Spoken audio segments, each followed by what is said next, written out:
30 armed men surrounded the house. They had guns, dogs, and numbers. Inside was one man who had been told to leave town and refused. When they came through the door, he was waiting. Before the night was over, 2 of them were dead, and what happened next would be erased from American history for 60 years. This is the story of Rosewood. New Year's Day, 1923. Levy County, Florida. Rosewood was the kind of town that made certain people uncomfortable. Not because it was dangerous, it wasn't, because it was thriving. Around 200 black residents owned their own homes, ran their own businesses, and had built a self-sufficient community with a church, a school, and a Masonic lodge. Their houses were painted and well kept. Families had been there for generations. The Carriers, the Goins, the Halls, names woven into the land itself. That kind of independence was, in the Jim Crow South, a provocation. The whole architecture of that society, the sharecropping, the debt, the segregation, was designed to keep black Americans economically dependent. A town that had quietly opted out of that system, that owned its own land and answered to no one, was a problem simply by existing. The closest community was a white company town called Sumner, just a mile down the road. The mill workers there lived in housing owned by their employer. Many of them had less than the people of Rosewood. That gap was not something they were inclined to tolerate. One white family lived in Rosewood itself, a man named John Wright, who ran the general store and knew everyone by name. On that New Year's morning, 51-year-old Sarah Carrier walked the familiar path between Rosewood and Sumner, as she did most days, to do laundry for a white family named Taylor. She brought her granddaughter Philomena with her. At some point during the morning, the 2 of them watched a white man they didn't recognize leave the Taylor house. They didn't know his name. They didn't know why he'd been there. About an hour later, a neighbor heard screaming from inside. Fannie Taylor, 22 years old and visibly beaten, told the neighbor a black man had broken in and attacked her. What the 1993 Florida state investigation would later establish, based on interviews with people from Sumner itself, was that neighbors believed Fannie Taylor had been having an affair with a white man, and that the bruises on her face had come from him. Faced with explaining that to her husband, she pointed across the road. She didn't name anyone specific, she just said it had been a black man, and in Levy County, Florida, in 1923, that was enough to start a war. It's worth understanding what Florida looked like in January 1923. When measured by population, more black people were lynched in Florida than in any other state in the country. Just weeks before Rosewood, in December 1922, a white mob in the town of Perry, about 100 miles away, burned a black man at the stake following the murder of a white school teacher. They then burned the black school,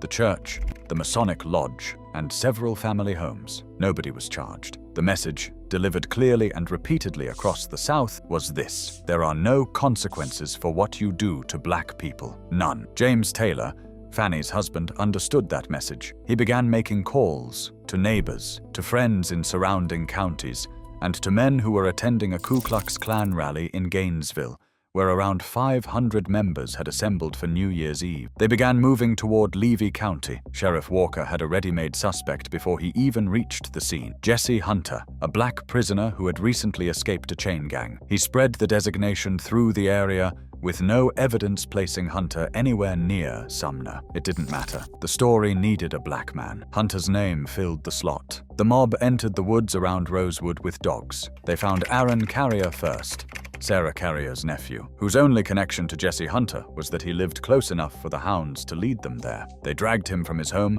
tied him to a car, and pulled him to Sumner, where he was beaten. Sheriff Walker intervened at that point and drove Aaron to a jail in Gainesville, placing him in protective custody. Aaron Carrier had done nothing. That was never really the point. The next man they found was Sam Carter, a black blacksmith. After prolonged torture, Carter agreed to lead the mob into the woods and show them where Hunter was hiding. He led them out into the trees. Hunter wasn't there, because Hunter, wherever he was, had nothing to do with any of this. When Carter couldn't produce him, someone in the mob shot him. They hung his body from a tree and left it. Jesse Hunter was never found. Not that day, not ever. For 2 days, an uneasy stillness settled over Rosewood. Families barricaded themselves inside or slipped quietly into the swamps, hoping that the worst of it was done. Most believed that if they kept their heads down, stayed out of sight, the mob might move on. One man did not accept that framing. Sylvester Carrier was in his early 30s, Sarah Carrier's son, and he had grown up in Rosewood, with a reputation for being, as multiple accounts put it, proud and independent. When some of the mob had encountered him on the road earlier in the week, they told him to leave town. He had refused. He understood what was coming, and when it came, he intended to be ready for it. On the night of January 4th, Sylvester was inside his mother's house. The house had become an informal refuge. As many as 25 people had taken shelter there, most of them women and children. Some of the children were visiting their grandmother for Christmas. They hid upstairs under mattresses, pressed flat against the floor, listening. The mob came after dark. 20 to 30 armed white men surrounded the house. One of the first things they did was shoot the family dog. Sarah Carrier came out onto the porch to confront them. They shot and killed her there. When the shooting started, Sylvester opened fire. What followed was not a one-sided assault. It was a gun battle that lasted through the night and into the early hours of the morning. The house was riddled with bullets. The children upstairs stayed flat under the mattresses as rounds came through the walls. Sylvester, and possibly one or two others, held the mob at bay from inside, and held them there for hours. C.P. Wilkerson, one of the mob's leaders, eventually kicked in the front door. He was shot dead in the doorway. Henry Andrews, standing directly behind him, was also shot and killed. At least 4 more men were wounded. The mob, stunned, outgunned at close range and out of ammunition, eventually pulled back. By morning, Sylvester and his mother Sarah were both found dead inside the house. The 24 children who had been hiding upstairs escaped through the back door in the dark, crossing dirt roads one at a time, waiting in the brush until all of them had gathered, then disappearing into the woods together. Behind them, 2 bodies, 2 graves they couldn't dig, and a house that would be ash by morning. News of the standoff spread fast, and it spread wrong. Newspapers across the state reported black residents going on a violent rampage, white men defending themselves. The true sequence of events: a mob attacking a house full of women and children, 2 of its members shot dead breaking through the front door, was inverted entirely. More armed men poured into Levy County from across the state. By January 5th, the mob had swelled to around 300. They returned to Rosewood, and this time there was no resistance left to meet them. They moved through the town, burning homes, the church, the Masonic Lodge. They fired into any building that might have someone inside. Families who hadn't already fled ran now, many without shoes, into the freezing Florida night. Sarah Carrier's other son, James, had been hiding in the swamps. He came out of hiding to bury his mother and brother. The mob found him there, completing that task. They forced James Carrier to dig his own grave. Then they killed him and buried him in it. Governor Kerry Hardy, monitoring from Tallahassee, offered to send the National Guard. Sheriff Walker declined. He told the governor he had the situation under control. He did not have the situation under control. He never had. The people of Rosewood survived in 2 ways. The first was the swamps, cold, dark, and hidden. Families crouched in freezing water for hours, listening to their town burn. The second was 2 white brothers named John and William Bryce, who operated a train line through the area. In the early hours of January 6th, they drove their train quietly into Rosewood and helped black women and children board. They carried them to depots across North Florida: Otter Creek, Archer, Gainesville, Fernandina Beach, where families disembarked and scattered. The Bryce brothers refused to take black men. They were afraid of what an armed white mob would do to the train. The men had to find their own way out on foot. On January 7th, the mob returned one final time and burned what remained. When the smoke cleared, one building was left standing: John Wright's store. The mob had left it alone. Wright was white. The residents of Rosewood never went back. A grand jury was convened in Levy County in February 1923. It deliberated and returned its finding: insufficient evidence to prosecute anyone. Not one person was ever charged with the murder of Sam Carter, or Sarah Carrier, or Sylvester Carrier, or James Carrier, or anyone else who died that week. The state filed its report and moved on. The survivors scattered across Florida and into northern cities. Many changed their names. They didn't speak of what had happened, not to their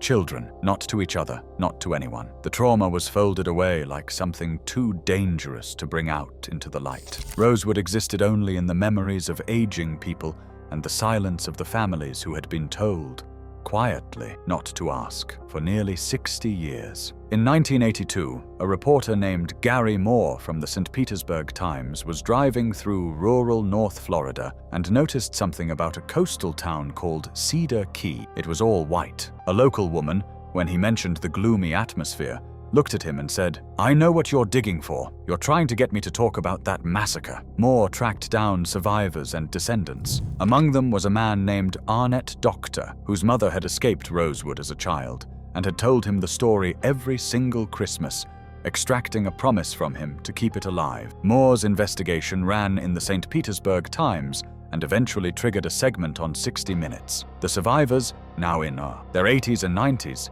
came forward and demanded that Florida answer for what it had failed to prevent. A team of historians spent nearly a year assembling a 100-page report. It was unambiguous. The state had failed its residents. The governor's offer of the National Guard had been turned down by the very sheriff who stood by while the mob killed and burned. No one had been prosecuted. A community had been erased without consequence. In 1994, the Florida legislature passed the Rosewood Bill. 9 living survivors each received $150,000. A scholarship fund was created for descendants to attend Florida State Universities free of tuition. It was the first time any legislative body in the United States had awarded reparations to victims of racial violence. The last known survivor of the Rosewood massacre was a woman named Mary Hall Daniels, who had been a child in that town in January 1923. She died in May 2018, 95 years after the week that erased her world. The site of Rosewood today is largely unmarked. A single historical marker sits on Florida State Road 24. The cedar trees have grown back over the land where the houses stood,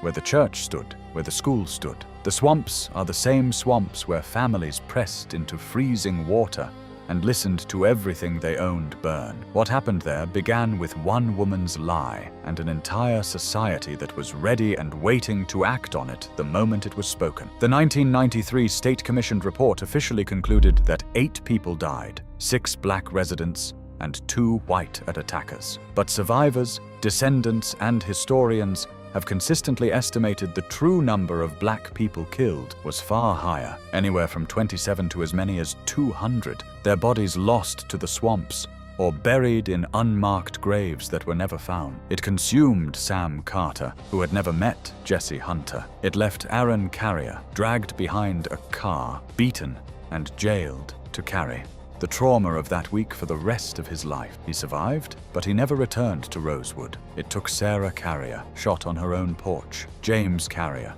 who came out of hiding to bury his family and was made to dig beside them, and Sylvester Carrier, who looked at 30 armed men in the dark and chose to stand his ground. He didn't survive, but neither did the 2 men who came through that door. For 60 years, the survivors said nothing, because in the Jim Crow South, saying something wasn't bravery, it was a death sentence. It took one reporter, one man who kept his mother's Christmas promise, and a handful of elderly people willing to finally be heard to drag this out of the silence. Arnett Doctor died in 2015, having spent 2 decades ensuring Florida couldn't pretend it never happened. He kept his promise. Neither should we forget.